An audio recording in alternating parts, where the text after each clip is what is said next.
his recent book, The Steel Frame, A History of the IAS, retired IAS officer and ex-chairman of UPSC, Deepak Gupta, has beautifully chronicled anything and everything you need to know about the IAS. Let's meet Mr. Deepak Gupta. Hello, sir. Welcome on Beyond the Lines. Thank you. So the first thing that caught my attention when I had this book for the first time was the bibliography. You've mentioned some 97 publications, that have been written over a span of some 60 years. What was the reason behind mentioning all of that in the bibliography, and what still had you write this book? See, when I was in UPSC, we tried to build a documentation center which would keep records of all services for which we take the examination. And I said, since I belong to the IAS, I will start reading about the history of the IAS. And as I started collecting material, I found lots of books and articles written about both the ICS and the IAS. So I tried to collect them to put it into our library. And I went through all of that. And I put it here so that anybody who wants to have more information other than what I have written can easily access them, or at least have a reference to where it can go. And in a way, it's like a record. So partly the book has become a little academic also. Very much so. I mean, this is a must-read book for the common man, the bureaucrats, as well as the political leaders. Like, it is indeed. You have put in a lot of effort into putting this together. Thank you. I thought, when I was reading that even we were not very much aware of the 2 centuries of how the ICS evolved and then got transition into the IAS at the time of independence. So I thought that it would be a good idea to write this in a short way. And then my friends told me continue to write about the IAS too. That was not easy. It was quite a challenge. So I brought it up to the present. And the idea is to give a holistic picture, touch everything which relates to the service, so that anybody who wants to know about the service can know about it from this book. And thereafter, if you want to know more, you can go elsewhere. So in that way, every possible reader can take advantage. Okay. So before we get on to discussing the book further, I would like to know about the illustrious family background that you got and how that led you into becoming an IAS. Well, in a way, our family is prestigious with the public services. It is. My grandfather, he was junior engineer in the PWD in the late 19th century. Okay. And for some reason, but he was a very well-read man, and he was very upset with the Britishers, his British bosses, the executive engineer and all that, who he felt they were not giving him credit. So he said his ambition became that all his sons, and he had many of them, should join the imperial services of Britain. Imagine the ambition of this young junior engineer wanting all his sons to join the ICS and IP.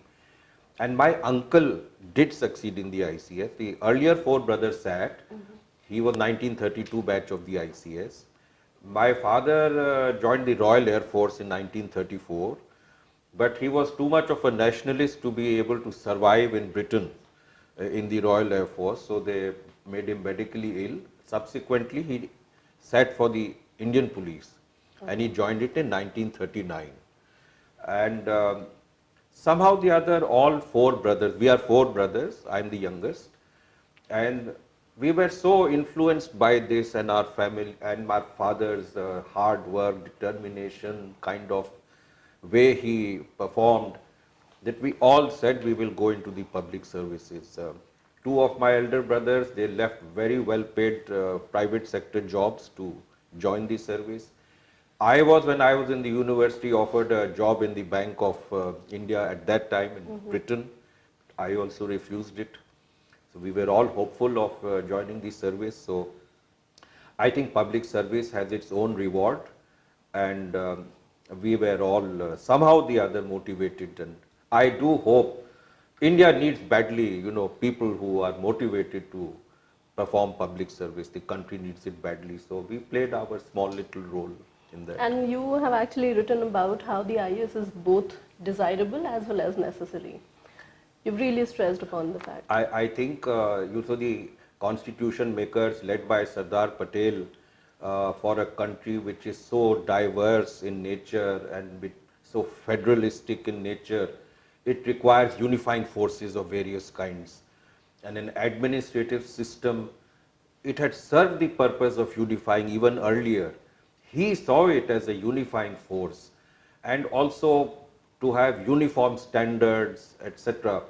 And as a central service or an all India service, it should attract the best talent, so together he saw it essential that service like this, which was actually modeled on the ICS, is essential for the unity of India. And therefore he says also, and this was to be my next question, yes, that you've dedicated the book to Sardar Vallabhbhai yes, Patel. as I read, at that time all the states wanted provincial services. And he had seen the anarchy. Actually, the trend was towards provincialization, and he was witness to the kind of difficulties that he saw emerging if all power shifts to the provinces. So he was thinking of the country at that time, and therefore he said that this service is absolutely necessary, and it means all India services, not only the IAS,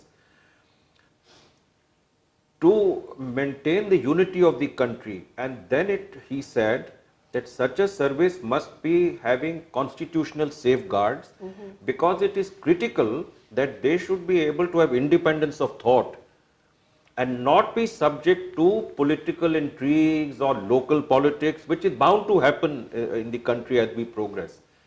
And he went to the extent of saying, actually assigning to the service a protective role, and that he said that it is probably more necessary than in a democracy than in an autocracy. So he had large expectations from the service, and for him it was the barest minimum insofar as administration is concerned, to be the unifying force for the country. And I think that is the role which all India services have to perform here. You are coming and going, you are in the district, you are in the state, you are in the center, you are moving up and down. So you are carrying experiences from one to the other, and I belong to one place, I go and serve in another place. We are all over India, different people from different states are there. So it's a kind of a unifying force also. There is an interesting anecdote. Sardar Patel wanted to have the Deputy Commissioner of Gurgaon transferred. Okay. And he tried to ask Nehruji and all that to get him transferred. And then he was told, Deputy Commissioners are not transferred like this. So he said, this is a good system and it will work in independent India too. So he was quite impressed. Wow. You've also dedicated a chapter to the ICS, yes, and have spoken about its traditions. See, even for any service, esprit de corps is very important. And esprit de corps is basically certain kind of things of conduct, rules of conduct you may say, beyond which you will not go. And that brings about a kind of purpose of the service, etc. And ICS had that very strongly, a set of values. The senior will look after the junior. The senior will take responsibility for the decisions of the junior. He will respect the views of the junior.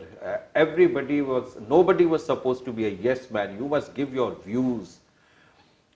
You must be incorruptible, and you have to do the right thing. Now, except for the fact that they were a representative of the British government, you must do the right thing. If people are fighting, you must do the right thing. The legal thing must follow, do the right thing. So, we are gradually losing in our service, in other services, in the country as a whole, these rules of conduct. And that chapter tells about these principles and traditions of the ICS, which if I view just as a service, they are very good. And it is imperative that we follow those principles and imbibe them. So that is why I devoted one chapter, so that people can read and understand them. And how much of the ICS was eventually passed on to independent India? Well, all the British officers left. Uh, some of them went to Pakistan. A large portion of Indian Muslim officers went, and the rest of the people stayed on. And the last ICS officer, I think, retired in the 70s, Mr. Nirmal Mukherjee. So you've been the district magistrate of 2 cities of Bihar. How was it working in Bihar? How was it, especially given how honest and strict you've been? My experience in Bihar at that time in both districts was generally very good. Okay. In the first district, I was the youngest district magistrate in the state. In the second district, I was the oldest. Okay. So when I went to my first district, I had only 4.5 years of service, and it was politically sensitive in the Kosi belt. But and the minister happened to be of the same caste. When I was posted, I got worried that I am of the same caste, and Bihar caste is important. So I went to meet him, and I told him, if this is the reason you have posted me, then you might as well change me, because I am not going to listen to you. Okay. Except if you say the right thing. So he said, no, you go and you be fair and impartial. That is all that is needed. So that was very inspirational for me, and I did just that, and he never interfered. So we faced little problems in the district, but I think we were able to manage. There was a lot of, I was told by my predecessor, who was a state civil service officer, that there's a lot of pressure for giving arms licenses and for transferring people here and there, our own staff. So be careful. So the first application which came to me recommended by some person for the arms license, I refused it on the spot and gave a judgment why it is refused. And the next person recommendation for transfer from A to B, I posted him to the worst place in the district. And I said he should join tomorrow, otherwise he will be suspended. So I did not face any problem thereafter. But you But I was ready to get yourself? transferred, so what more can you do? I go to Patna, it's a better place than Saharsa, so what is the problem? In the second district and the second The district, first district was Saharsa, which is in where the Kosi river flows. Yes. And the second district was Rohtas, popularly known as Sasaram, where Sher Shah Suri's tomb is. Yes. And that was, at that time, it enjoyed the distinction of being the most criminal district in the country. And there was an old freedom fighter who thought this is my pocket borough. And he was not very happy at an independent sort of collector coming. And we, sure enough, within the first 10 days, we had an argument about posting of somebody. Or then I said, sorry, I cannot do it. Then a complaint was given against me that this fellow does not listen. I said, fine, if you want to transfer, I am here, my family is gone to Delhi, I am in a suitcase, I can go back. But then the minister who was in charge of the district, he agreed with me, and he said that no, you are right, and the other person was admonished. And that helped greatly, and we were able to do many things. And I told you about the criminal district, where two things. My district was the last in the state in the performance of rural development programs. And in 1 year, we were able to change, and we came first. We got all the trophies. Okay. Which of course shows that, people matter. And if you do good work, you can do it. There is space available to you to do it. The other thing was the criminal part. We had rewards for 4,50,000 on 23 dacoits in the state. 22 of them were from my district. And it was a terror. It was a terror. Then the third SP came in front of me because others were failing. And we were perceived by the people completely free of political influence. And we used to be in the field a lot and talking to people, because the credibility of the administration is a big plus. People should trust you, that these people will do the right thing. They'll be fair. They will look after public interest. Once you have done that, Then people come forward, lot of information telling us, and gradually we were able to either arrest or eliminate all those dacoits. And that was a very big achievement. So the two of them showed that there is a huge space for the bureaucracy to do good, Function. and to be able to do things without political influence, etc. I suppose the politicians should also like those kind of things. Yeah, true that. Yeah, because in the long run, these are all things of public interest. To be a little cautious and not blame everything on political influence. I told you in the first district, the minister, he never interfered, so it's a very positive contribution. And in the second district, there were MLAs who came forward and gave very positive suggestions, and we sort of worked together. That's the ideal situation, people working together, because they are in the grassroots, they know the problems of the people, and they are bringing out those problems. So together we can do a lot, and it happened in my district in the second one. There were MLAs, they helped us to do many things, you know. When the roads were being built, they would monitor the quality. When electricity collections had to be done, they would go with the teams, and you know, things like that. Panchayat camps were organized, they would get people together so we could do the mutation and old age pension, etc., etc. So ये एक गाड़ी संग चलेगी if there are, you know, two wheels going together.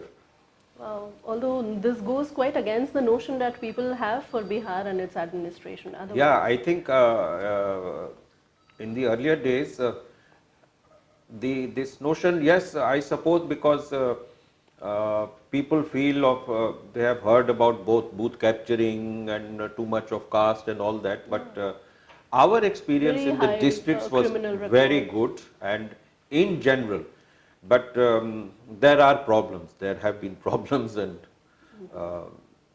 one should rather not say too much about it. Okay. So what are the changed circumstances in which the service, under which the service functions now? I think the one is the atmosphere has completely changed. There is, you know, people's aspirations and expectations, which are much more. People know much more. The media is now available everywhere, so instantly information comes or demands come.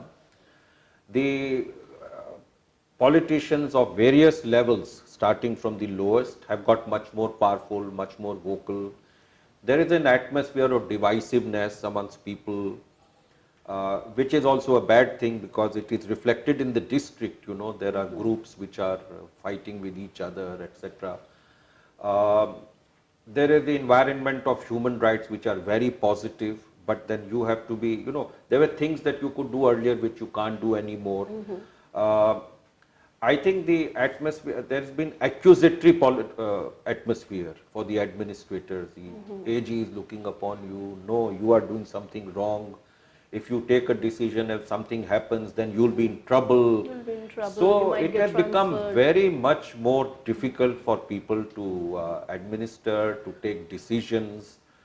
Unfortunately, people are not being defended who take decisions.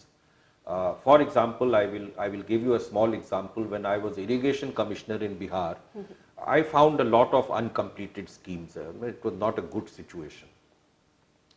But 2 dams could be completed in the sense that large portion of the canal and system had been made, and the earthen dams had to be completed, which had to be done between one river closure and the other, so a period of 10 months. So I said, let us do it. After all, we are all here to do it. And everybody told me, don't do it, you won't be able to complete, and then you will be sacked and you will be held responsible. So the question was, should we do it or not? And I said that if we don't do it, then who will do it?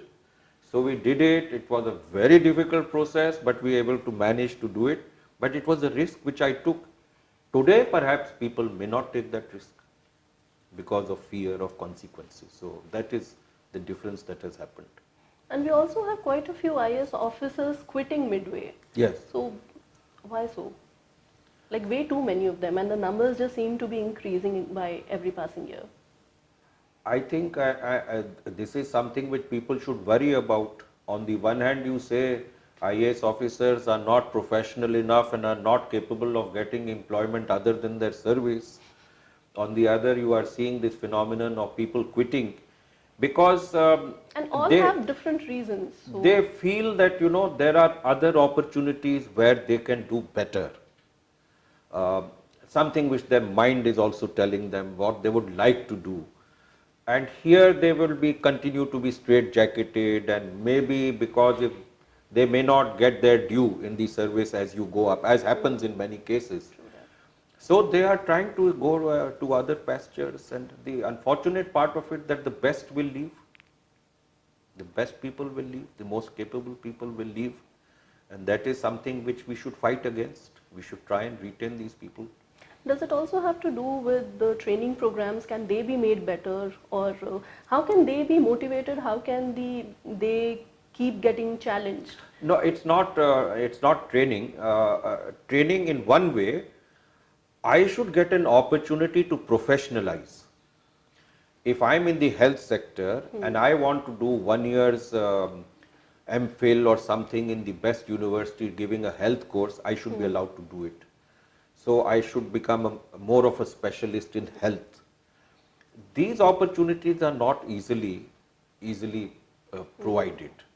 You can say that specialists are needed because the IAS officers are not professional enough. But you will not allow me to become professional. So that's one of the problems and contradictions of some of the criticism. But training by itself is not the issue. There are structural issues. You must protect honest people. You must promote people who are delivering.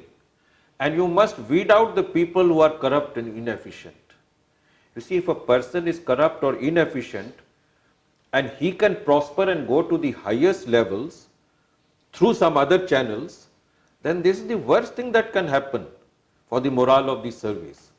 So you have to find a way, reward the best, not any financial reward or anything, just recognize the merit and let him go where his professional experience can take not it. just But on the basis weed of out, seniority. weed out the inefficient and corrupt. And this is not only true for IAS, it is true for all services that you have to weed out. That has not happened, and that should. You've also spoken about adequate protection to be provided for officers who happen to make honest mistakes. Yes, for I gave you the example. Now, supposing we have taken a decision to build the dams. Some untoward incident has taken place and that cannot be completed, or something happens. So should you then take me and dismiss me from the service, or should you understand that it was a decision taken in public interest? So there is the Prevention of Corruption Act. It had certain provisions which said that I will not go into the mens rea or tit for tat. Did you have some interest? Because any decision I can take may benefit you or may benefit somebody else, etc. So you can always blame me of some mens rea, my intention may not be right. So recently the government has amended that act to provide these provisions. Now whether the court will allow it to happen, because they will say the corrupt will get away. I am saying, how do you protect the honest? And protection of the honest is critical, absolutely critical. There is a recent case of Mr. H.C. Gupta, who was Secretary Coal. Yes. That has demoralized the service no end, no end. He is known to be a person who was very simple way of life and integrity and all that, but he has been convicted and the courts have gone out of their way to convict him, even when there is no mens rea, nothing of that sort. So it is something which with the public system in the country has to reform. Otherwise you won't get officers who will take risks. You've also talked about lateral entry. Yes, because this is now one debate which is very current, and as I mentioned, there is a lot of criticism. So I think you need IAS officers and officers of other services. After all, central government is not just IAS officers, they are from all the services. They all need to specialize. At the same time, there might be certain posts which requires somebody who's real specialist. And so you can take people into those posts for 5 years or whatever, and through a transparent process. Because, getting people in and out is not easy. I may go to a private sector and then come here in the government. I may learn information and I may go to the private sector. I may misuse that information. These worries are always there. Secondly, I mean, and Peter Drucker has written a very good essay which I have quoted in my book many years ago, of how people have to generalize as you become a leader or as you go to the top, because there is so much of compartmentalization in specialization that you will get more and more specialists who know less and less about the larger picture and more about the smaller picture.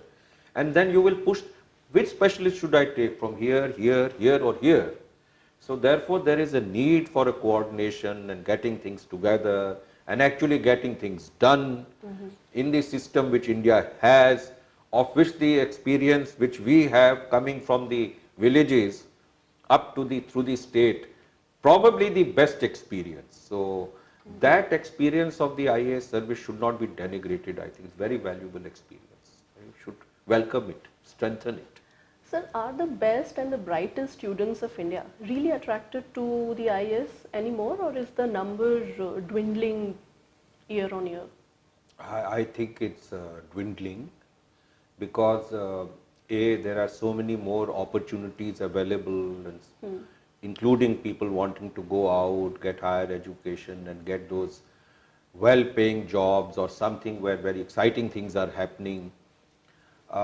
So that is one reason. And the other is because of this continuous criticism and difficulties which people perceive in the service, they feel that what is the point that you may not be able to contribute very much in the public service. So, and the third, I think the idea of public service itself is getting a little bit debased.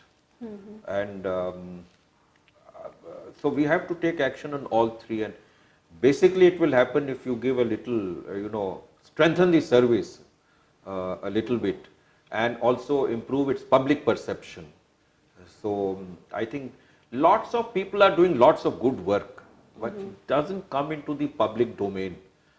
I think we need to bring it up into the public domain. That will encourage more people to participate in the service. After all, when we joined, and even Sardar Patel in his first speech to the IAS, he said, you people are getting there to build a new India. So if I feel in my heart that joining this service I will help to build a real India, then that's a very strong motivation. And that's the best thing that we can do being in the service. And do you think that coaching centers really help? This was one question that I've been meaning to ask you ever since I read this book. Coaching centers help. Interestingly, in the time the competitive examination was started in the British times, they were trying to keep the age low. And one of the reasons was that the type of papers they set was to try and not have coaching centers dominate. Even in that time in Britain, coaching centers had started. Unfortunately, in India, too much of it, not only the IAS but for all examinations. And therefore, you have to find a change in the examination system pattern. What is it that will least allow coaching centers to be helped? And I think I have suggested some of the things that can be done. And the important thing is we have been very liberal with age and attempts.